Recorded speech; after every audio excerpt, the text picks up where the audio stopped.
AI. For the last few years, those two letters have echoed in every corner of our digital world, a constant hum of promise and paranoia.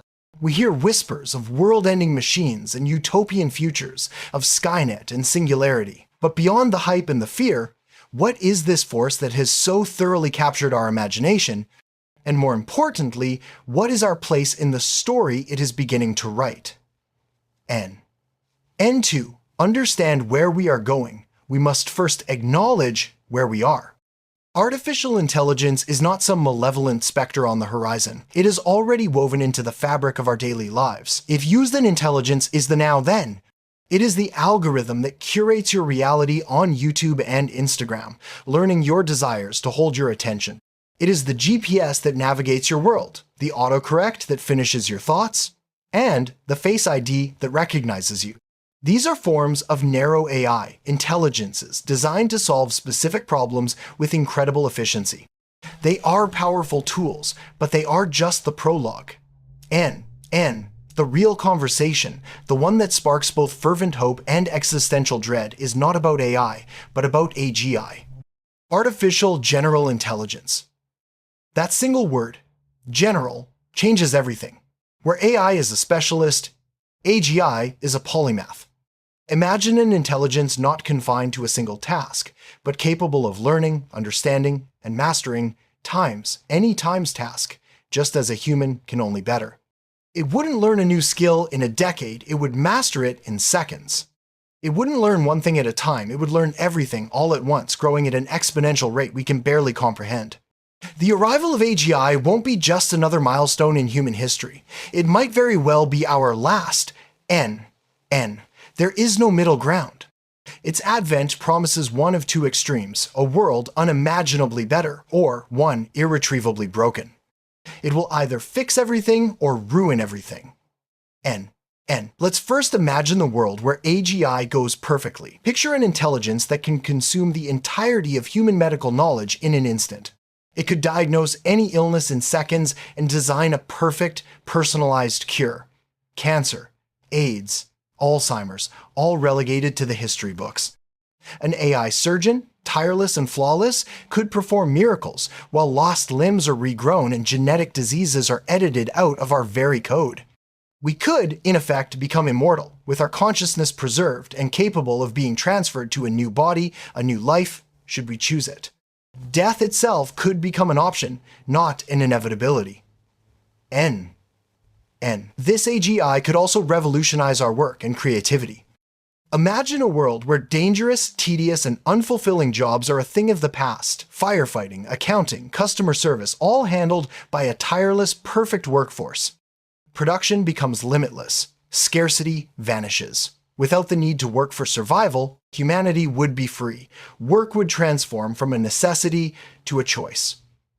We could dedicate our lives to learning, to art, to travel, to our families, to ourselves.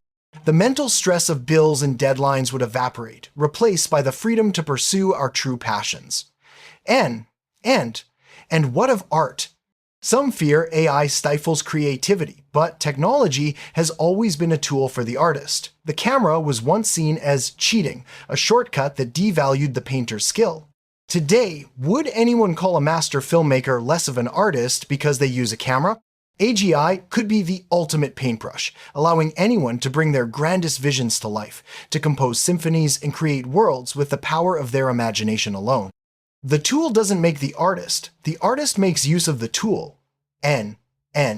This benevolent AGI could unlock the universe's secrets. It could explore the deepest oceans and the farthest reaches of space. It could solve the riddles of physics, perhaps even discovering faster than light, travel, or teleportation. It could answer life's most profound questions. Are we alone? What is the nature of reality? What is our purpose? It could be the ultimate guide, leading humanity into a golden age of peace, knowledge, and boundless potential. But for every dream, there is a nightmare. The same power that could save us could just as easily enslave us. We worry about a sentient machine turning on its creators, a plot replayed in countless films. While this Hollywood scenario seems simplistic, why would a godlike intelligence be consumed by such petty human emotions as vengeance? The true dangers are far more insidious. N. Consider an AGI that is not evil, but simply indifferent. To an entity a billion times smarter than us, we might be as insignificant as ants on a sidewalk. It wouldn't go out of its way to harm us, but it wouldn't hesitate to sweep us aside if we were in the way of its goals. And what would its goals be? We cannot possibly fathom the motivations of such a being. N. The more realistic threat lies not in the AI itself, but in the hands that control it. The first true AGI will be the most powerful weapon ever created. If controlled by a select few, a corporation, or a government, it would create an insurmountable gap between the powerful and the powerless. An advantage so vast, the rest of humanity could never catch up. Or worse, what if this power is replicable? Imagine an arms race, not of nuclear warheads, but of competing AGIs. Each nation building a smarter, faster, more ruthless intelligence to gain an edge. A war between AGIs would be a conflict fought at the speed of light, evolving beyond our comprehension in moments, with humanity as collateral damage. And, even in a world without open conflict, AGI could erode the very fabric of our society. If it gets its hands on social media, it will create an engine of addiction so perfect, so tailored to our individual psychologies, that we would become willing prisoners in a digital cage.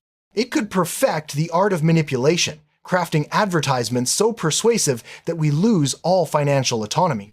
It could sever the bonds of human connection, offering digital companions so flawless that real imperfect relationships seem undesirable. People will find solace not in each other, but in code designed to meet their every need, becoming utterly dependent and alone. N. Worst of all, it could destroy the concept of truth itself. An AGI could generate fake evidence, videos, articles, historical records, scientific papers so flawlessly that reality becomes a matter of opinion. It could rewrite history, frame an innocent person for a crime, or convince millions of a lie. When you can no longer trust what you see or hear, society cannot function. The world's information, the bedrock of our civilization, would become a treacherous sea of deceit. N. Ultimately, whether the future is a utopia or a dystopia comes down to a choice. The technology is a mirror, reflecting and amplifying what is already inside us. It will widen the gap between the haves and the have-nots, but the defining factor won't be money, it will be mindset. There will be two groups of people: those who fall victim to the distractions, lost in an infinite ocean of mindless stimulation, and those who wield this incredible power as a tool to create, to learn, and to build a life of purpose. N. Complaining about the tide does nothing. The future is coming, whether we like it or not. The only choice is to adapt or be left behind. AI has raised the bar for what it means to be valuable. It forces us to develop higher skills, to become more creative, more critical, more human. The alternative is to become obsolete. We stand at the precipice, about to give birth to something far greater than ourselves. We don't know if it will be a savior or a destroyer, but we know it is coming. The challenge is not to fear it, but to become worthy of the world it will create. We must be on the right side of the divide.